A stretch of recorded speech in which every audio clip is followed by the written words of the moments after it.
Bonjour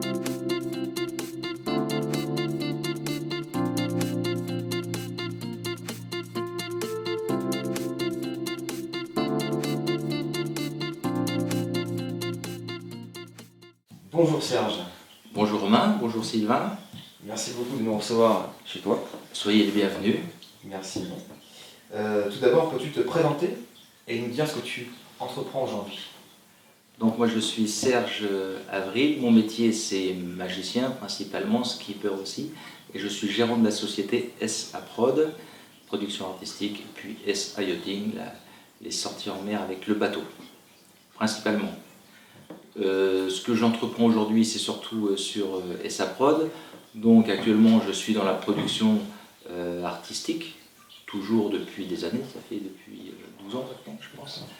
Et là, on va être sur la saison de Fort Boyard. Fort Boyard, les enregistrements des émissions télé et surtout également la saison d'été avec tout ce qui est les animations commerciales avec Passepartout et Passe-Muraille dans les différents centres commerciaux de La Rochelle et alentours. La saison d'été avec les terrains de camping également, les spectacles pour cet été.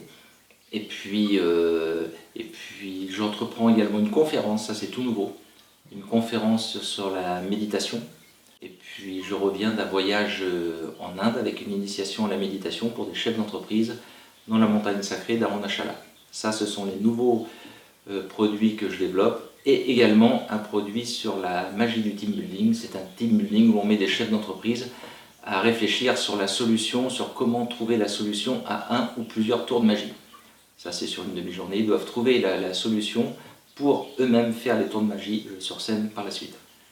Et puis toujours diversifier, toujours la production artistique de différents artistes, puisque j'ai produit au mois de novembre Axel Red, je produis également Didier Gustin, Laurent Chandemerle et d'autres artistes en tout genre, que ce soit magicien, humoriste, caricaturiste, tout ce qui concerne l'événement à titre privé principalement, puisque je ne produis pas d'artistes en billetterie. Ce sont toujours des sociétés privées ou des collectivités locales qui achètent un artiste pour une soirée privée principalement. Comment a débuté ta carrière d'entrepreneur? Alors moi je suis au départ, je vais faire court, mais j'ai un CAP de plombier, j'ai arrêté l'école à 14 ans pour devenir plombier, j'étais fonctionnaire à la DDE, plombier chauffagiste à la DDE, j'ai démissionné pour fabriquer des aquariums à La Rochelle, rue Verdière, ça n'a pas marché, et je me suis retrouvé à jouer de la guitare dans la rue pendant des années. Et pendant des années je jouais de la guitare l'été dans les rues de La Rochelle, sur le quai et un peu partout, et puis je partais l'hiver principalement en Inde, ce qui m'a fait ma connexion avec l'Inde. Et puis j'ai rencontré un magicien, dans la rue j'ai rencontré un magicien qui m'a appris un tour de magie, et à chaque fois que je jouais de la guitare, à la fin je faisais des tours de magie, mais je ne voulais pas faire magicien à l'époque. Moi j'avais fait un peu le conservatoire de guitare, et pour moi c'était complètement secondaire, et quand j'ai accepté de faire de la magie dans ma tête, ma carrière elle a vraiment débuté là, puisque après j'ai été pris pour l'émission de Fort Boyard, ce qui m'a donné un coup de pouce, puisque Fort Boyard c'est une grosse visibilité. Et à partir de là, je me suis mis à faire beaucoup de galas, beaucoup pour les entreprises, et le statut d'intermittent du spectacle n'avait plus beaucoup de sens. Et moi-même j'avais déjà à l'époque l'esprit d'entrepreneur, l'esprit d'organiser des spectacles. J'avais des clients qui achetaient mon spectacle, et puis l'année d'après je leur disais « Ah, je connais un autre artiste qui correspond bien à votre profil l'année prochaine, essayez-le, vous verrez, c'est très bien. » Et donc de plus en plus, j'ai glissé vers l'organisation d'événements et de spectacles, parce que j'étais en contact direct. Comme je côtoyais tous ces artistes, je les connaissais, je savais dans quelles conditions ils travaillaient, puisque je faisais des spectacles avec eux sur scène, j'avais leur numéro de téléphone, je connaissais leur rémunération, puis je pouvais me permettre de les appeler directement pour dire « Tiens, est-ce que tu es libre tel jour, tel jour ?» J'avais l'aspect technique, puisque j'avais mes propres techniciens, et donc naturellement je connaissais les artistes, j'avais les clients qui m'embauchaient, qui m'engageaient pour leur soirée, et donc j'avais le client, et puis j'avais d'autres spectacles que le mien, puisque c'est évident quelqu'un qui achète un spectacle de fin d'année pour un lancement de produit ne va pas racheter ton spectacle l'année d'après, et ils veulent quelque chose d'autre, et donc naturellement je suis allé vers la production et l'organisation de spectacles. Et là j'ai créé ma société de production en 2008. J'ai cessé d'être intermittent du spectacle en 2008. pour être TNS, travailleur non salarié, et cotiser au célèbre RSI. Génial. Et comment tu vois son évolution de SAPROD? Alors SAPROD a eu une grosse évolution jusqu'à l'année dernière, et l'année dernière, là on vit une contraction économique, puisque mes clients ont perdu à peu près 50 à 70% de leur pouvoir d'achat. C'est-à-dire que les mêmes clients aiment toujours les prestations que je vends, ils m'aiment bien, il n'y a pas de problème, simplement ils n'ont plus les moyens, puisque je fais surtout de l'événement pour les entreprises. Et des groupes comme Leroy Merlin ou autres qui dépensaient avant de l'argent facilement pour leur soirée d'entreprise, pour leurs employés, là où ils mettaient 15 000, maintenant s'ils mettent 2-3 000, c'est le bout du monde. Donc j'ai vécu une contraction économique l'année dernière, et donc j'ai dû me séparer de mon personnel. Et alors là, étant tout seul, ça devient magique puisque c'est beaucoup plus confortable. Et que dire que la France n'est pas un pays qui favorise vraiment l'embauche, qui favorise l'embauche d'employés, malheureusement. Tu as plusieurs facettes, en fait. Tu as la partie magicien, skipper, maintenant tu es dans la méditation également. Oui. Dans quelle facette tu te sens le mieux, en fait? Tu te sens plus épanoui, on va dire. Ah, je suis toujours épanoui et ça m'amuse toujours de faire mes spectacles. Sinon, je ne le ferai pas. Quand on fait un spectacle comme ça, il faut absolument aimer les gens puis avoir envie de cela, sinon ça ne fonctionnerait pas. Mais j'imagine dans un avenir moyen, certainement, d'aller plus vers la méditation naturellement, parce que c'est quelque chose que je côtoie, que je pratique depuis plus de 30 ans maintenant, et je m'aperçois que ça prend de plus en plus de place dans ma vie, et qu'il y a une grosse demande également. Il y a beaucoup de choses qui se passent au sujet des gens, au niveau de la planète actuellement, au niveau du mode de fonctionnement. Les gens sont de plus en plus en questionnement, et c'est complètement d'actualité. Est-ce que la question c'est est-ce que je subis ce rythme de société où les gens, on est à moitié hypnotisés par un conditionnement, ou est-ce qu'il est possible de sortir de son conditionnement et de réfléchir et de penser, de regarder différemment, et ce qui n'est pas du tout antinomique avec le fait d'être un chef d'entreprise. Parce que la question se pose, est-ce que si je suis chef d'entreprise ou manager, est-ce que je suis un meilleur manager lorsque je suis stressé? Non. Est-ce que je suis un meilleur communicant lorsque je suis stressé? Non. Est-ce que je suis un meilleur vendeur lorsque je suis stressé, conditionné, pressé? Non. Il y a plusieurs questions à ce niveau-là, et donc si l'on parvient à comment atténuer le stress, à atténuer le mental compulsif, c'est cette petite voix qui parle en nous, qui dit « Ah ouais, il faut que je fasse ceci, il faut absolument que je fasse cela. Ah ouais, mais s'il dit ceci et s'il dit cela ». C'est un mental qui tourne en boucle dans notre tête, la plupart des gens en sont conscients. Par contre, ils ne savent pas comment le calmer. D'où l'histoire de la méditation. Et il est hyper important, enfin, il est très important et très utile aujourd'hui, et surtout pour les chefs d'entreprise aujourd'hui, de comprendre qu'un mental compulsif qui tourne en rond, en boucle, n'est absolument pas intelligent. Nous prive, est-ce qu'on a plus d'intuition avec ce mental compulsif? Non. Alors maintenant, est-ce qu'un chef d'entreprise, un manager qui n'a pas d'intuition, qui n'est pas communicant, qui n'est pas en bonne santé, parce que est-ce que ça nous donne de la bonne santé? Non. Est-ce qu'il est un bon manager, un bon chef d'entreprise? Non. Et en fin de compte, et actuellement, là on parle d'un sujet qui est la méditation. Au congrès de Davos, celui d'avant, il y avait Richard Davidson, qui est un neuroscientifique, ils avaient invité Mathieu Ricard pour parler de la méditation. Et Richard Davidson, qui est un neuroscientifique, a étudié en IRM le cerveau de Mathieu Ricard. C'est pour ça qu'ils étaient tous les deux. Et il y avait un businessman qui était là, qui venait de la Silicon Valley, et qui expliquait qu'à la Silicon Valley, quand tu dis que tu médites pas, on te dit « Oh, c'est bizarre ». Et en France, quand tu dis que tu médites, tu dis « Oh, c'est très bizarre ». Et les Américains, je ne sais pas s'ils sont en avance de nous, mais l'Américain a un côté très pragmatique.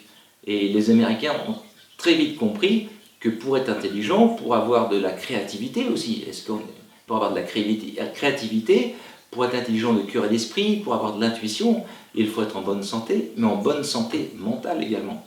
Or, actuellement, la plupart des gens sont en mauvaise santé mentale. Il n'y a qu'à voir le drame des élections qui se jouent en ce moment. Les gens ne savent plus, les gens sont complètement perdus, et c'est dû à ce mental compulsif, c'est cette voix qui est à l'intérieur de nous qui parle sans arrêt. Ouais, il faut que je fasse ça, mais non, et si je ne fais pas ça, ah non, il va peut-être dire ceci, cela, puis la nuit ça continue à tourner, tu te réveilles le matin, tu écoutes les informations, attention, une bombe à tel endroit, ayez peur, ayez peur. Parce que plus l'être humain, plus on a peur, et plus on est des consommateurs en même temps. Si demain plus personne n'a peur, ben, on va consommer de façon totalement différente. Et c'est dans l'air du temps d'avoir peur, d'être conditionné. Et avec la nouveauté, c'est qu'aujourd'hui, les gens sont tellement conditionnés, ils commencent à en prendre conscience. Il y a tout un pan de la population qui prend conscience de ça et qui se dit « Et si je sortais de cette hypnose collective? Et si je regardais le monde différemment? Si je faisais des choix différents ?» Donc, voilà l'histoire de cette méditation en quelque sorte. Une personne qui souhaiterait devenir entrepreneur, qui n'a pas vécu justement toutes ces expériences de vie, et quel bon conseil tu lui donnerais? Alors le premier conseil, c'est de oser. Si on a une intuition, il faut oser, il faut foncer. Il faut foncer, même si c'est un échec, c'est qu'un échec, c'est pas... On peut apprendre sans problème d'un échec, et suivre son intuition, s'amuser aussi. Ça doit être, même si j'aime le mot, j'utilise beaucoup ce terme s'amuser, qui n'est pas vraiment le fait de faire la fête, mais ça doit être quelque part joyeux. Même si ça ne veut pas dire que parce qu'on s'amuse, ce n'est pas fatigant, ça ne veut pas dire qu'il n'y a pas d'effort. Hein, ça ne veut pas dire qu'il n'y a pas d'effort. Hein. C'est pas dire qu'il ne faudra pas se lever à 3 h du matin, des fois pour les bosser, puis se coucher tard le soir ou quoi que ce soit. Mais que ça doit rester... c'est un terme masculin, ça doit te faire bander. Cette aventure, et si tu ne trouves pas ton truc, si c'est à moitié, tu auras du mal à mettre de l'énergie, parce que être chef d'entreprise, c'est prendre des risques, c'est ne pas lâcher. À la première difficulté, ok, les portes se ferment, mais je ne lâche pas, je continue. Je continue jusqu'à ce qu'on me dise, moi tant que tu ne m'as pas dit non, par exemple si quelqu'un m'a dit tiens je vais faire ça avec toi, je vais l'appeler 1 fois, 2 fois jusqu'à ce qu'il me réponde. Je vais l'appeler 10 fois. Et si je dis attends, t'avais dit que tu ferais ça, tu me dis oui ou non? Ah oui, alors, la plupart du temps, les gens disent, ils sont très débordés. Ah oui, t'as raison d'avoir insisté, heureusement que t'as insisté, c'est ok, etc. Et puis, s'il a changé d'avis, bon, moi tu le sais. Mais ne pas abandonner. Je me souviens quand j'ai créé la société avec le bateau, les banques ne jouaient pas le jeu. Les banques ne jouaient pas le jeu à l'époque, il a fallu aller les chercher plusieurs fois, faire marcher des leviers pour avoir satisfaction, pour qu'ils nous suivent au sujet du financement par exemple. Surtout avec les institutions, les banques n'ont rien lâché. Leur montrer qu'on est décidé, et puis si c'est un non, ben c'est un non, mais au moins on aura tout fait. Et comment définirais-tu ton profil d'entrepreneur? Je suis un entrepreneur libre, dans le sens où j'ai le choix, et justement parce qu'en plus ça j'ai corrigé la carte de la société, même si je n'ai plus mon personnel, mais depuis tout le temps, j'avais mon leitmotiv, c'est de je ne fais pas n'importe quoi, avec n'importe qui, n'importe comment. En effet, si on est entrepreneur et qu'on accepte n'importe quoi avec un pseudo-client, alors je parle souvent des prix, puisque maintenant c'est les prix, et qu'on abandonne sa marge pour avoir simplement un client et puis être content d'avoir un client, c'est pas viable. On doit à la fin, le bon deal, c'est quand à la fin on est content d'avoir fait le business et le client est content aussi. Mais ne pas accepter n'importe quoi. Je pense que souvent quand on est jeune entrepreneur, surtout au début, on va accepter des choses à des prix qui ne sont pas raisonnables, et à la fin tu es un peu comme un con parce que tu as dit oui à une personne pour avoir la sécurité d'avoir un petit peu un boulot, et puis de l'autre côté tu vas refuser un autre, et en plus ça, la personne, le premier client à qui tu lui as fait ça, lui maintenant ça devient son prix. Ça devient son prix de référence. Puis il va en parler à son copain. Ah ouais, prends-le lui là, il est pas cher. Mais quand il dit prends-le lui, il est pas cher, l'idée c'est pas, la question c'est pas de ne pas être cher. c'est d'être au bon prix. Parce que moi, je vends du spectacle, des fois, quand les gens ne sont pas dans le budget, je dis, si vous voulez un prix, c'est pas moi qu'il faut venir voir. Tu vas voir n'importe quel artiste, et les gens me disent, oui, mais c'est pas pareil. Si vous voulez un prix, tu vas, si par exemple tu veux de la magie, tu vas dans n'importe quel club de magie amateur, où tu tapes au hasard, et puis tu vas trouver des magiciens pour 300 €, voire 50 €, et là tu auras un prix. C'est un peu comme tout, hein. Soit tu veux une Mercedes, ou tu veux une Twingo. Et des fois, les gens, ils voudraient la Mercedes, mais au prix de la Twingo. Et quand on est jeune chef d'entreprise, c'est souvent un piège dans lequel on tombe. On est tellement avide de faire le truc qu'on accepte souvent au-delà du raisonnable. Il y a beaucoup de gens qui sont en difficulté à cause de cela. On doit essayer d'avoir le choix, de faire en sorte d'être libre, de dire non. Et quand on dit non, ça c'est magique, hein. Quand tu dis non à quelqu'un, quand on est libre, ça c'est le principe du commerce. Si je vais te voir et que je vous dis, il faut absolument que je leur vende mon assurance vie, c'est important parce que j'ai appris, il faut absolument que je le fasse, il faut que je le fasse. Tu vas le sentir, tu ne vas pas l'acheter. Par contre, si je vais vous voir, je dis tiens, j'ai une assurance vie là, ça c'est exactement ce qui te convient, réfléchis bien, regarde, prends ton temps, regarde bien, fais-moi confiance, tu n'as que des avantages là-dedans. Prends ton temps, regarde, et tu me rappelles, d'accord ? Et là, si tu laisses la porte ouverte, si tu laisses la liberté aux gens, c'est très puissant. Alors si tu leur dis, signe là, toi, signe là, en plus ça, tu as un droit de rétractation, donc c'est pas bon, quoi. Et moi, plus je me suis aperçu de ça, plus on dit aux gens, bah non, appelez quelqu'un d'autre, moi je donne l'adresse d'autres personnes des fois. Appelez telle ou telle personne, c'est exactement le prix que vous voulez. Alors souvent les gens vont dire, oui, mais c'est pas la même prestation. Oui, mais c'est le prix que vous voulez. Et souvent ces gens ils reviennent parce que tu t'es pas foutu de leur gueule, toi tu t'es fait respecter, et c'est très enrichissant en tant qu'entrepreneur de vendre un prix, de vendre un truc au prix auquel on doit le vendre, quoi. Ne pas sacrifier sa marge. Une entreprise, elle fonctionne avec la marge et non pas avec le chiffre d'affaires. Alors maintenant, demain, tu as un gros client qui s'appelle Coca-Cola ou peu importe, si c'est hyper important pour toi de l'avoir sur ta carte tu commences et d'avoir le client Coca-Cola ou un gros groupe sur ta carte de visite parce que c'est vendeur et que ça va apporter énormément de clients, vas-y, fais-le gratuitement ou même donne de l'argent pour le faire, pourquoi pas, si tu es sûr d'avoir le truc. Et quels sont les problèmes que tu rencontres ? Alors les problèmes que je rencontre, que tu vas rencontrer, quoi. Ouais. Alors ou que j'ai rencontré ou que je rencontre sont des problèmes administratifs, quoi. C'est malheureusement, dès qu'on a des employés, donc les feuilles de paye, toutes les charges, tout le temps qu'on passe à faire de la paperasse, à faire des papiers, les taxes en tout genre, c'est le principal ennemi du chef d'entreprise, je pense. C'est-à-dire que, mais ça, je n'ai rien inventé, on est beaucoup plus efficace à aller voir nos clients, à vendre des prestations, qu'à faire des tonnes de papiers, des comptes rendus, Et quelles sont les satisfactions d'être entrepreneur ? Alors les satisfactions d'être entrepreneur, c'est la créativité. Quand j'étais intermittent du spectacle,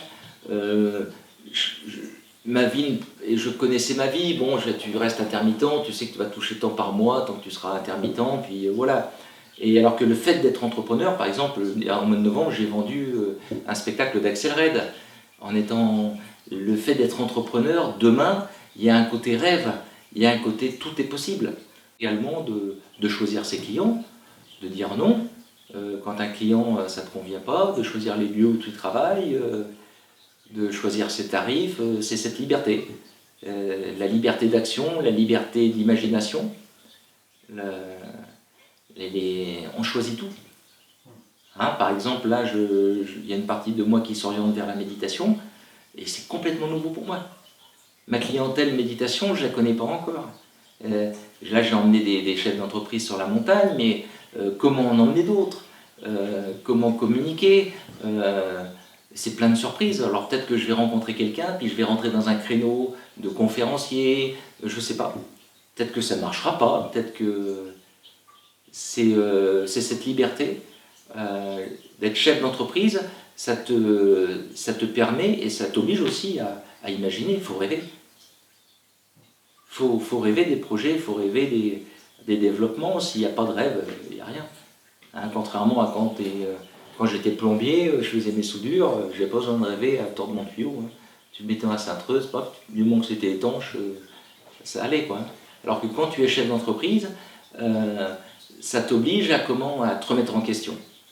À te remettre en question, à ne jamais se dire ça y est, là c'est bon, là, non, c'est jamais fini.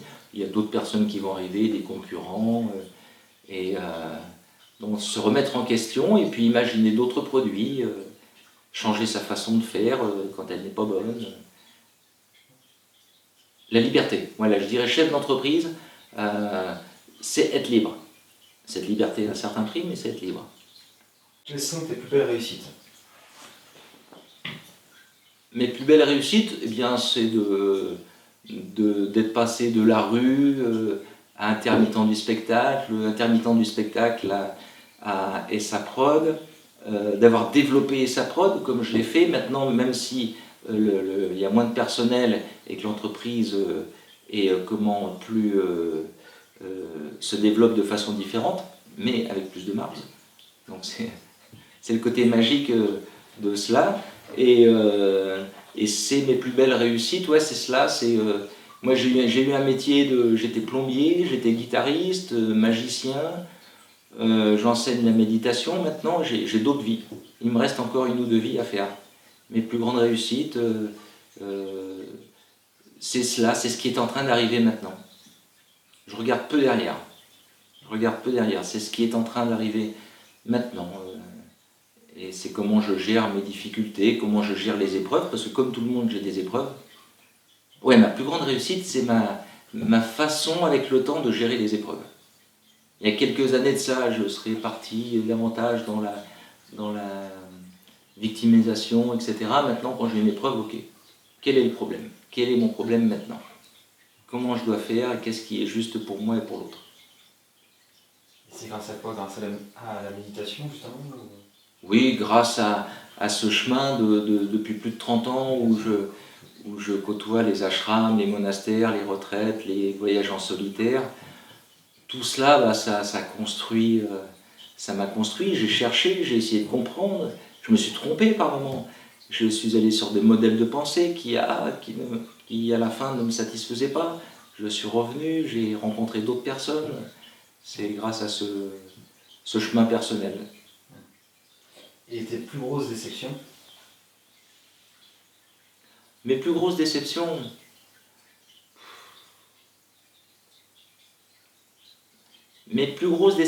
elles sont d'origine personnelle. Hein, elles peuvent être d'origine personnelle lorsque tu as des problèmes de couple ou avec ta famille, etc. Et niveau entrepreneurial, tu n'as pas de déception particulière qui t'a marqué Non, j'ai pas de déception. Parce que là, par exemple, donc je reprends cette histoire de ESSAPROD où ma clientèle perd beaucoup de son pouvoir d'achat, je réagis, j'en parle à mes employés finalement on a fait un départ conventionné et alors au départ c'est vécu mais pas très longtemps comme un échec, mais il ne faut pas le vivre comme un échec, et après c'est une occasion de se remettre en cause, de remettre la société à plat, de repartir sur de bonnes voies. Il n'y a pas Je vois pas d'échec là-dedans. C'est la fin de quelque chose, ok, on passe à autre chose, et maintenant qu'est-ce que je fais? Qu'est-ce qui m'attend? J'essaye de toujours être intelligent de cœur et d'esprit. J'aime bien ce terme de cœur et d'esprit. De cœur pour pas blesser les autres, et vis-à-vis de moi et tout.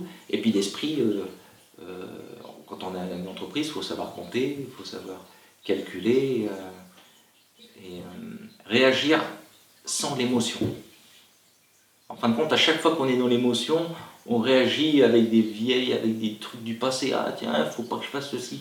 Alors que si on enlève l'émotion, quand on regarde le problème tel qu'il est, la plupart du temps, il est beaucoup plus simple.